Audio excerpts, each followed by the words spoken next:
আগামী 10 এপ্রিল পাকিস্তানের ইসলামাবাদে শুরু হতে যাওয়া শান্তি আলোচনার আগে ইরান তাদের 10 দফা প্রস্তাব প্রকাশ করেছে।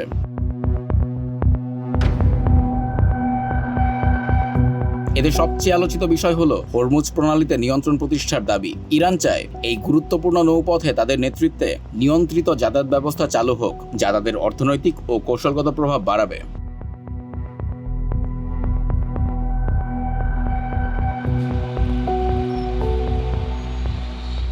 প্রস্তাবে আরও বলা হয়েছে, মধ্যপ্রাচ্য থেকে যুক্তরাষ্ট্রের সব সামরিক ঘাঁটি ও সেনা পুরোপুরি প্রত্যাহার করতে হবে। পাশাপাশি ইরানের মিত্র গোষ্ঠীগুলোর ওপর হামলা বন্ধের শর্তও দেওয়া হয়েছে সেখানে।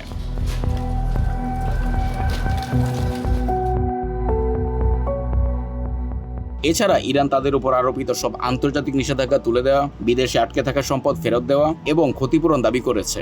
এছাড়া ভবিষ্যতে কোনো পক্ষ যেন চুক্তি ভঙ্গ করতে না পারে সেজন্য জাতিসংঘ নিরাপত্তা পরিষদের বাধ্যতামূলক প্রস্তাবের মাধ্যমে চুক্তি নিশ্চিত করার কথাও বলা হয়েছে।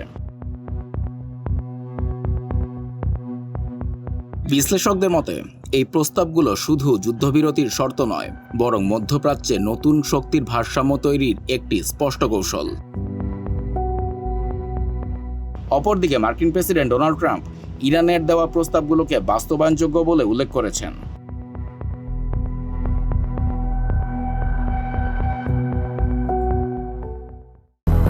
200-র বেশি সার্ভিস ও ফিচারে লেনদেনের সব বিকাশ অ্যাপে সম্ভব।